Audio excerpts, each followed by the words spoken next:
Good afternoon. I'm Warwick Sabin, Executive Director of the Society of Fellows, and it is my pleasure to welcome all of you to this SOF Digital Discussion. I hope you and your loved ones are healthy and safe, and I want to thank you for being a part of the Society of Fellows. Your membership directly supports and sustains the work of the Aspen Institute, and that support and that work is more critical now than ever before. And it is such a treat to have Simone Dinnerstein as our featured guest today. She has performed at the Kennedy Center and at New York's Joyce Theatre, and with the London Symphony Orchestra, Philip Glass, and Pam Tanowitz.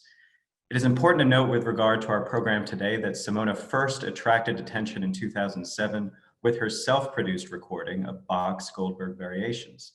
It reached #1 on the US Billboard Classical chart, and the New York Times called her a unique voice in the forest of Bach interpretation.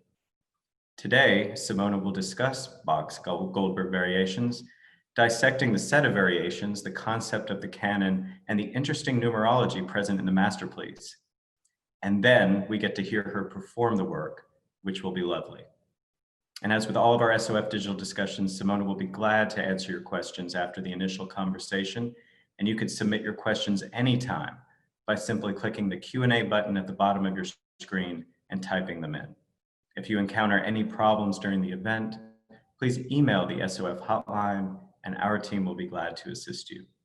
Simone will talk and then perform some music for the first 20 or 30 minutes, and then I will pose your questions to her for the rest of the event. Simone, the floor is yours. Well, hello. It's really great to be here. This is my first time doing something like this, so I'm excited in my apartment in Brooklyn. Um, so I thought I would just talk a little bit about the Goldberg variations for those of you who might not know a tremendous amount about it. It's really one of the largest works written for keyboard, and Bach wrote it in 1741, so it was a late work of his. He died in 1750.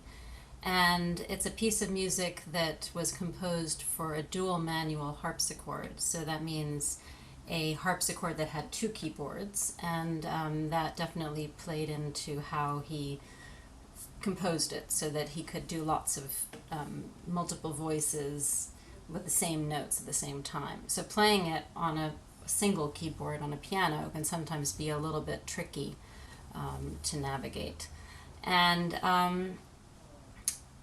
since I'm just talking for a little bit, I mean, this is the kind of piece that you could, have a whole course on. You could spend hours and hours talking about the Goldberg variations, but I just thought it would be interesting to talk about the concept of the variation, because it's really slightly, in a way, it's slightly misleading to hear the word variation applied to this piece. Usually when we think of variations, we think of theme and variations. So we would hear a melody, and then the melody would be transformed in different ways, but basically in the way that that somebody might wear a different outfit and look slightly different. So I think about a theme or a melody being almost like a face. We remember faces, remember how people look because of their faces. And you remember music because of the tune, because of the melody. So, for instance, in Mozart's A major sonata, there's a theme and variations, and it starts off with.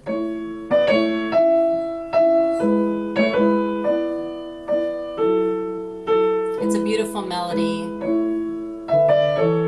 And then when we get into the variations, we're going to always hear a hint of that melody.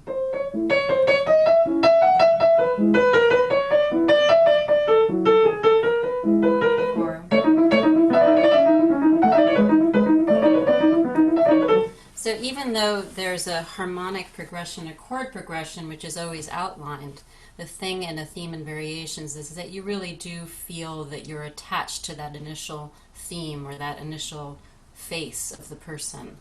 But in the Goldberg variations, it's a very different type of idea, because it's not a theme in variations. What he did was he took a bass line, which outlines a chord progression, and that bass line is present in every single variation.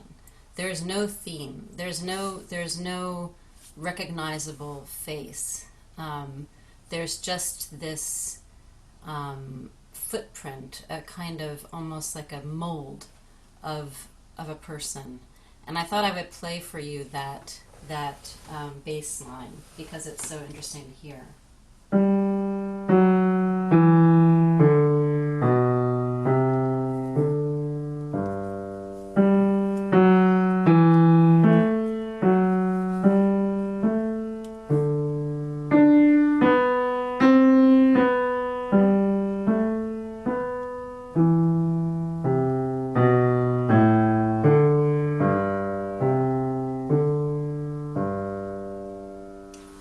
So that outline, that skeleton, is present in every single variation that you hear. So it starts off, actually, the whole piece starts with a very beautiful aria that's a beautiful theme, but that's not the theme of the piece. So you'll hear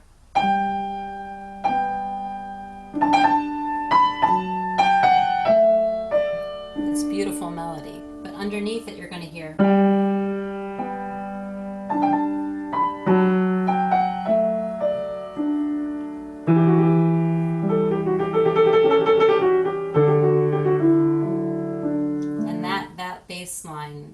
That's the bass line of the Goldberg variations.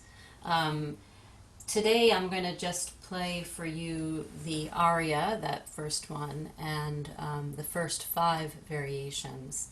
And each variation you will hear a reference to that bass line. In variation 1, which is, you're going to hear.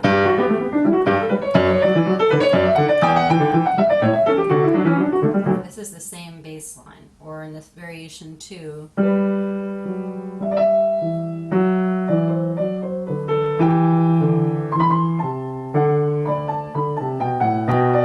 that's the same thing. Variation 3.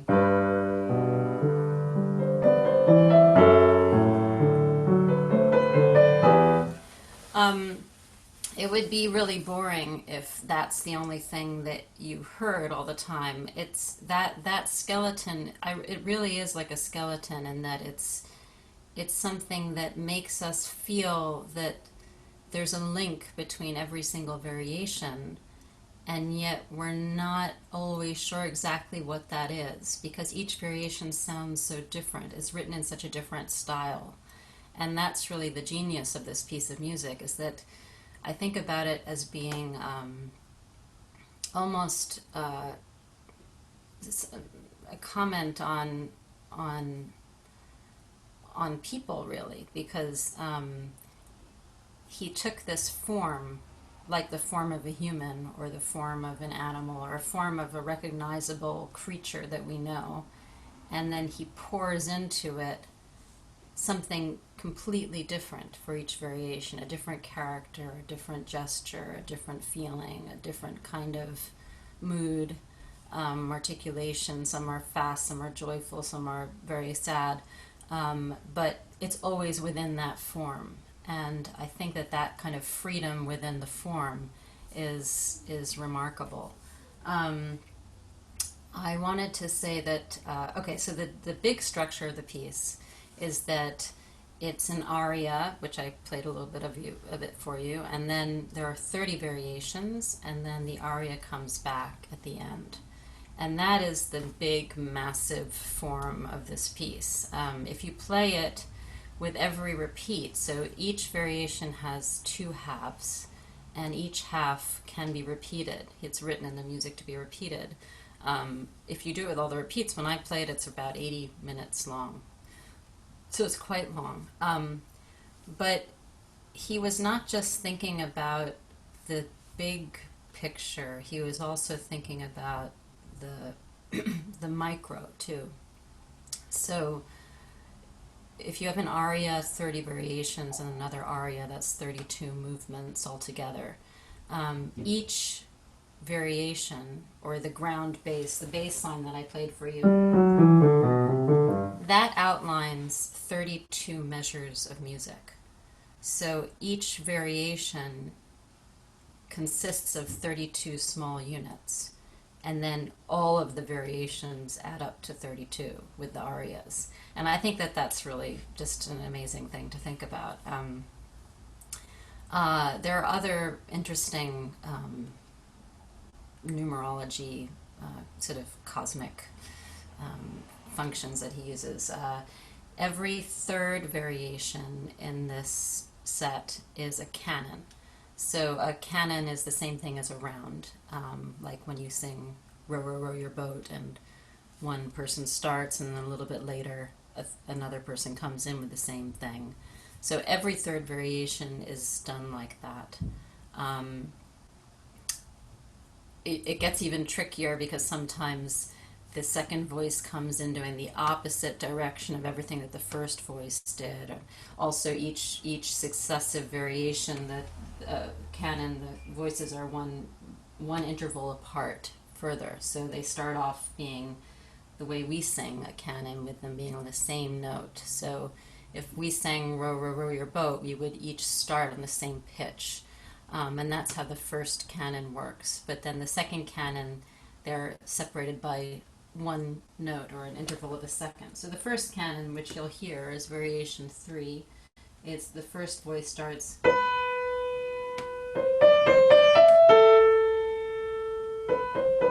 then the second voice comes in,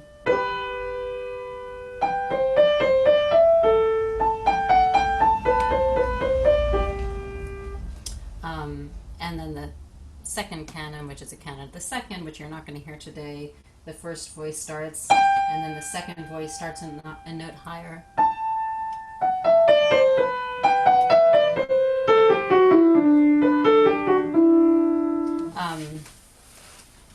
Okay, I know I have to stop talking because I need to play, but there is one other thing that I wanted to say. Yeah, so I think that the other thing about this piece, which is very something that I think about a lot, is that it feels like a piece of music where Bach took all of the ideas that he'd ever used for voice, for choir, for trio sonatas, for solo instruments, for string orchestra, and he just put it all into this set of variations. So each variation feels like something that he did before, a reference to it. So variation 1 to me sounds like a two-part invention. The two hands are very equal. They trade off between each other. Variation 2 sounds like a trio sonata. I could imagine, maybe a flute and a viola and a bassoon.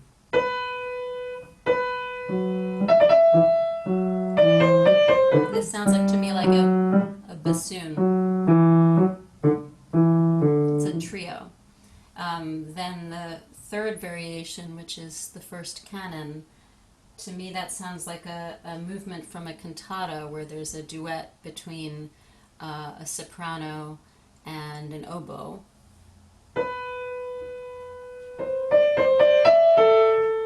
And then the soprano comes in, and all the while the continuo, the cello is doing.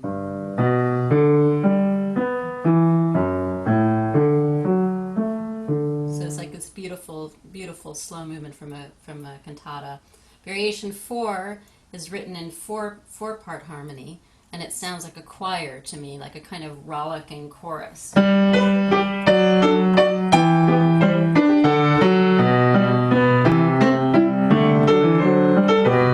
can hear the whole chorus singing that. And then variation 5 is one that's definitely written for dual manual. So it's again like a two-part invention, but quite virtuosic.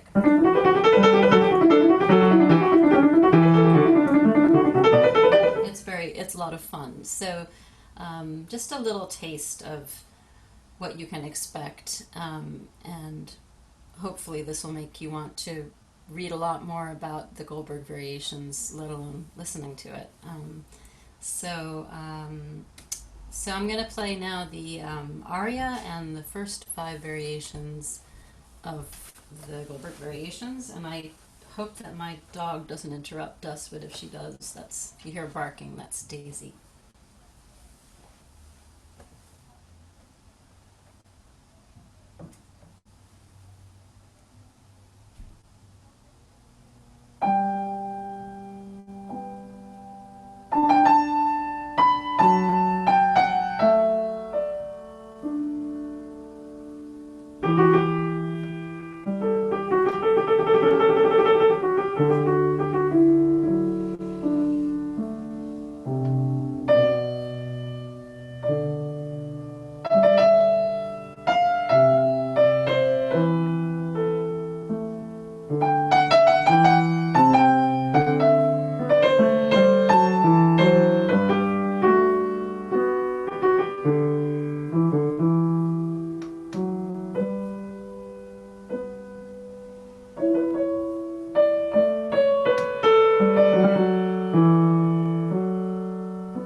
Thank you. Thank you, Simona. I have to say, as much as we dislike the fact that we can't come together in person these days, it really was a pleasure and a privilege to get to watch you play over your shoulder. It's something we don't normally get to do on recitals and performances. So I feel like I learned a lot just watching. It was very peaceful to see. So thank you for allowing us to do that. Thank you. Well, it's kind of funny to have an invisible audience. It's even more invisible than playing on the radio for some reason. I guess because there isn't somebody, sitting in the room with you, and I'm at home, which makes it seem a little bit surreal.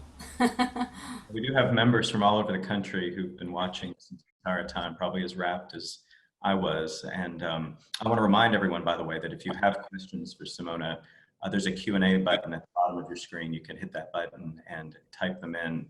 I'm going to take a point of personal privilege and just ask this. I was thinking about it while you were playing.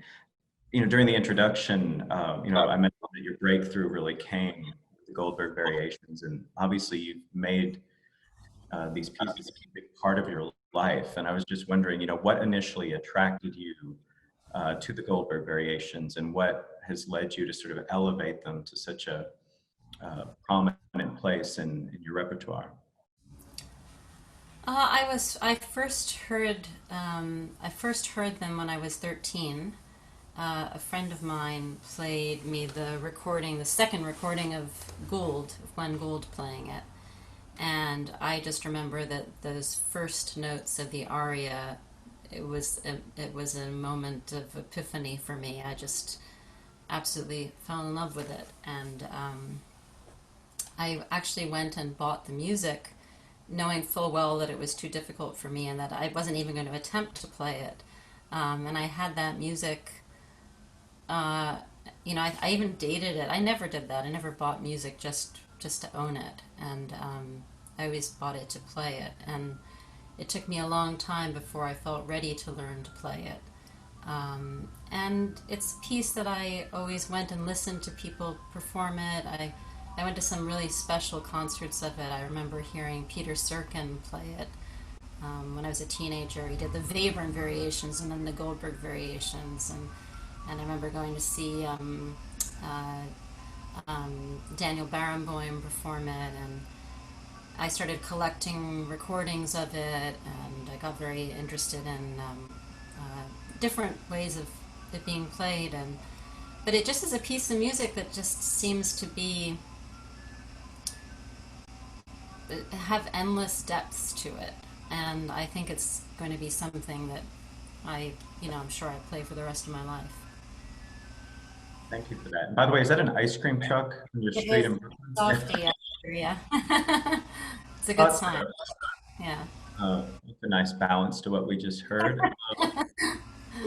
Eric Motley had actually sent in a question that I think kind of fits with what you were just saying.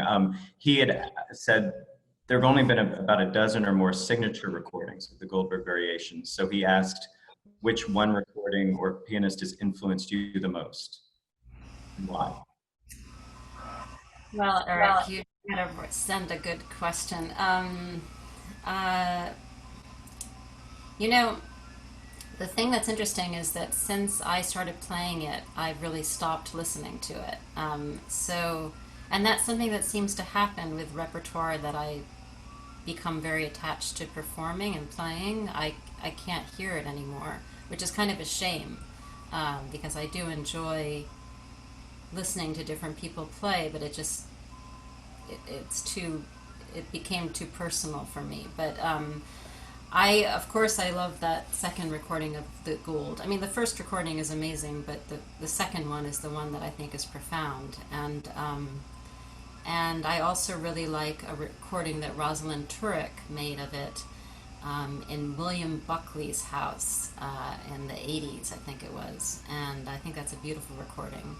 And then there's the recording that kind of inspired me to look at the piece afresh was listening to a recording that Jacques Lussier made with his jazz trio of the Goldbergs, and when I heard that, it just made me think, wow, like I've never heard anything like that.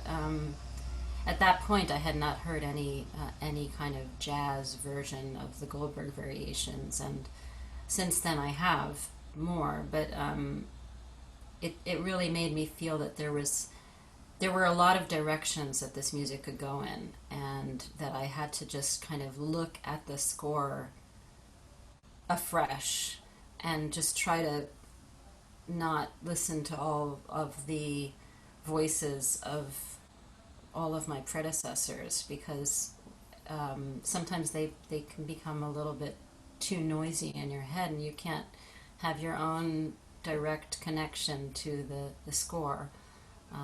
So that really freed me hearing that recording. Hmm. Well, and moving on from there, we have a question asking what you feel the most challenging aspect of playing this piece is. And obviously, you've played it hundreds of times, but is there one thing that still causes you pause and reflection every time you play it? Actually, the sheer endurance of playing it, I find, doesn't get any easier. It's it's not just that it's physically challenging, but it's mentally very challenging, because you're having to listen to all of the different voices and think about how to differentiate them when you're performing. I'm not usually playing on my own piano, so I'm having to adjust to other instruments, and it's emotionally exhausting. Like sometimes you have a performance of the Goldberg variations and you just feel like I'm just not ready today to do that one. Just like these concerts are scheduled, a year or two in advance, and and who knows how you're going to feel that day, but it means that you have to run a marathon regardless. So that's the hardest thing for me. I see. We have another question asking, what other piece of music do you play that you feel as connected to as this one? Oh, that's a good question. Um,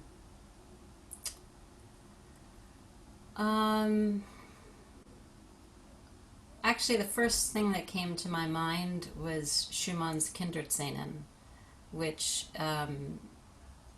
is a piece that I learned at around the same time that I first heard the Goldberg, when I was about 13. And uh, I think that piece is just so poetic and so, yeah.